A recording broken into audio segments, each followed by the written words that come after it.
ಇನ್ನು ಬೆಂಗಳೂರಿನಲ್ಲಿ BMTC ಬಸ್ನ ಬ್ರೇಕ್ ಫೇಲ್ ಆಗಿದೆ. ಭಾರಿ ಅನಾಹುತ ತಪ್ಪಿದೆ. ಹಾಗೆ ನೋಡಕ್ಕೆ ಹೋದರೆ ಬೆಂಗಳೂರಿನಲ್ಲಿ ಈ ಥರದ ಅವಘಡಗಳು ಆಗಾಗ್ಗೆ BMTC ಬಸ್ನಲ್ಲಿ ನಡೀತಾ ಇದೆ. ನಿರ್ವಹಣೆ ಸರಿಯಿಲ್ಲ. ಬೆಂಗಳೂರಿನಲ್ಲಿ ಸದ್ಯಕ್ಕಂತೂ ಭಾರಿ ಅನಾಹುತ ಒಂದು ತಪ್ಪಿದೆ. ಡಾಬಾದ ಗೋಡೆ ಬೀಡಾ ಅಂಗಡಿಗೆ ಗುದ್ದಿದೆ BMTC ಬಸ್ಸು ಬ್ರೇಕ್ ಫೇಲ್ಯೂರ್ ಆಗಿ. ಎಲ್ಲಿ ಅಂದರೆ ನಾಗದೇವನಹಳ್ಳಿಯ ರಸ್ತೆಯಲ್ಲಿ ನಡೆದಿರೋ ಘಟನೆ. ಶಿರ್ಕೆ ಸರ್ಕಲ್ನಿಂದ ನಾಗರಬಾವಿ ಕಡೆಗೆ ಹೊರಟಿತ್ತು ಬಸ್ಸು. ಅದೃಷ್ಟವಶಾತ್ ರಸ್ತೆಯಲ್ಲಿ ಯಾರೂ ಇಲ್ಲದ ಕಾರಣ ಅನಾಹುತ ತಪ್ಪಿದೆ. ಆದರೆ ಬ್ರೇಕ್ ಫೇಲ್ ಆಗಿದ್ದರಿಂದ ಡಾಬಾ ಅಂಗಡಿಗೆ ಹೋಗಿ ಗುದ್ದಿದೆ, ಬೀಡಾ ಅಂಗಡಿಗೂ ಗುದ್ದಿದೆ. ಗುದ್ದು ನಿಂತಿದೆ ಬಸ್ಸು. ನೋಡಿ ಹೆಂಗೆ ಯಾವ ಥರ ಗುದ್ದಿದೆ ಅಂತಂದ್ಬಿಟ್ಟು. ಓಕೆ, ಹೊರಗಡೆ ಯಾರು ಜನ ಇರಲಿಲ್ಲ, ಫೈನ್. ಬಟ್ ಬಸ್ಸಲ್ಲಿದ್ದ ಜನರ ಗತಿ ಏನು, ಅವ್ರಿಗೂ ಏನು ಗಾಯಗಳಾಗಿಲ್ವಾ ಅಂತ ಅದು ಕೂಡ ನೋಡಬೇಕು. ಬಟ್ ನೋಡಿ, ಆ ರೋಡ್ ಬಿಟ್ಟು ಅದು ಪಕ್ಕಕ್ಕೆ ಬಂದು ಡಾಬಾ ಗೋಡೆಗೆ ಗುದ್ದಿ ಬೀಡಾ ಅಂಗಡಿಗೆ ಹೊಡೆದಿದೆ. ಅಲ್ಲಿಗೆ ಅದು ನಿಂತಿದೆ.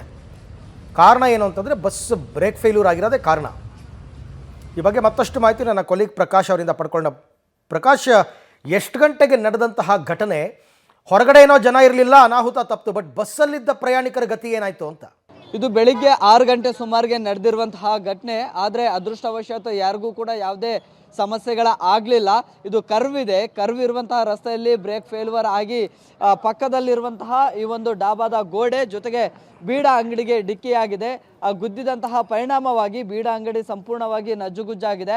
ಸೊ ಬಹುಶಃ ಯಾರಾದರೂ ಈ ಭಾಗದಲ್ಲಿ ಏನಾದರೂ ಇದ್ದಿದ್ರೆ ಅವರ ಮೇಲೆ ಕೂಡ BMTC ಬಸ್ ಹರಿತಾ ಇತ್ತು. ಬೇರೆದೇ ರೀತಿಯ ಅನಾಹುತಗಳ ಆಗ್ತಾ ಇತ್ತು. ಅದೃಷ್ಟವಶಾತ್ ಯಾರು ಕೂಡ ಇರಲಿಲ್ಲ. ಈಗಾಗಲೇ BMTC ಎಲೆಕ್ಟ್ರಿಕಲ್ ಬಸ್ ಏನಿದೆ ಅದನ್ನು ಈಗ ಇಲ್ಲಿಂದ ತೆರವು ಮಾಡಿ ಮತ್ತೆ ರೋಡಿನ ಸೈಡ್ಗೆ ನಿಲ್ಲಿಸುವಂಥ ಕೆಲಸವನ್ನು ಕೂಡ ಮಾಡಿದ್ದಾರೆ. ಸ್ಥಳಕ್ಕೆ ಸ್ಥಳೀಯ ಜ್ಞಾನಭಾರತಿ ಟ್ರಾಫಿಕ್ ಪೊಲೀಸರು ಕೂಡ ಬಂದಿದ್ದಾರೆ. ಬಹುಶಃ ಒಂದೊಮ್ಮೆ ಏನಾದರೂ ಜನ ಇರುವಂತಹ ಸಮಯದಲ್ಲಿ ಈ ಬಸ್ ಏನಾದರೂ ಡಿಕ್ಕಿ ಹೊಡೆದಿದ್ರೆ ಬೇರೆದೇ ಜೀವಹಾನಿ ಆಗುವಂತಹ ಸಾಧ್ಯತೆಗಳು ಕೂಡ ಇತ್ತು. ಇಲ್ಲಿ ಅಂಗಡಿಯ ಮಾಲೀಕರು ಕೂಡ ಇದ್ದಾರೆ, ಮಾತನಾಡಿಸ್ತೀನಿ. ಸರ್, ಎಷ್ಟು ಗಂಟೆಗೆ ನಿಮಗೆ ಗೊತ್ತಾಯಿತು ಸರ್? ಬೆಳಗ್ಗೆ 6:30 ಸರ್. ಹೆಂಗಾಯಿತು ಸರ್ ಇದು? ಸರ್, ಸ್ಪೀಡಾಗಿ ಬಂದಿದ್ದಾರೆ, ಬಂದು ಬ್ರೇಕ್ ಫೇಲ್ಯೂರ್ ಆಗಿದೆ ಅಂತ ಹೇಳ್ತಾ ಇದ್ದಾರೆ. ಬಟ್ ಏನಾಗಿದೆ ಅಂತ ಗೊತ್ತಿಲ್ಲ. ಸ್ಪೀಡಾಗಿ ಬಂದಿಡ್ಗೆ ಬಂದು ಅವ್ರು ಅವಾಯ್ಡ್ ಮಾಡೋಕ್ಕಾಗದೆ ಲೆಫ್ಟ್ಗೆ ಹೇಳ್ಕೊಂಡು ಅಂಗಡಿ ಗೊತ್ತಿದ್ದಾರೆ ಸರ್. ಯಾರಾದರೂ ಆ ಟೈಮಲ್ಲಿ ಯಾರು ಓಡಾಡ್ತಿರ್ಲಿಲ್ವಾ? ಈ ರೋಡ್ ಓಡಾಡ್ತಾ ಇರಲಿಲ್ಲ ಸರ್. ಬೆಳಿಗ್ಗೆ ಇರೋದ್ರಿಂದ ಯಾರು ಓಡಾಡಿರಲಿಲ್ಲ ಸರ್. ಬೆಳಿಗ್ಗೆ 7 ಗಂಟೆ ಮೇಲೆ ಆಗಿದ್ರೆ ಪಬ್ಲಿಕ್ ಓಡಾಡ್ತಾ ಇದ್ರು. ಬೆಳಿಗ್ಗೆ ಅರ್ಲಿ ಮಾರ್ನಿಂಗ್ ಆಗಿರೋದ್ರಿಂದ ಯಾರು ಓಡಾಡಿಲ್ಲ ಸರ್. ಹಾಗಾಗಿ ಯಾವುದೇ ರೀತಿ ಸಾವು ಆಗಿಲ್ಲ. ಬಟ್ ಇದು ಈ ಥರ ವಾರಕ್ಕೆ 3 ಸಾರಿ ಆಗ್ತಾನೆ ಇರುತ್ತೆ ಸರ್. ಇದು ಕರ್ವ್ ಇರೋದ್ರಿಂದ ಸ್ಪೀಡಾಗಿ ಬರ್ತಾ ಇರ್ತಾರೆ. ಈಗ ಮೊನ್ನೆ ತಾನೇ ಆಯಿತು. ಮೊನ್ನೆ ಆ ಕಾರ್ ಪಲ್ಟಿಯಾಗಿ ಪಾಪ 3 ಜನ ಕಾಲೇಜ್ ಸ್ಟೂಡೆಂಟ್ಗೆ ತುಂಬ ಏಟಾಯಿತು. ತುಂಬ ಆಗ್ತಾ ಇರುತ್ತೆ. ಇದ್ರ ಬಗ್ಗೆ ಯಾರೂ ಏನು ಇದು ಮಾಡ್ತಾ ಇಲ್ಲ. ಇದೇ ರೀತಿ ವಾರಕ್ಕೆ 3 ಆಗ್ತಾನೆ ಇರುತ್ತೆ.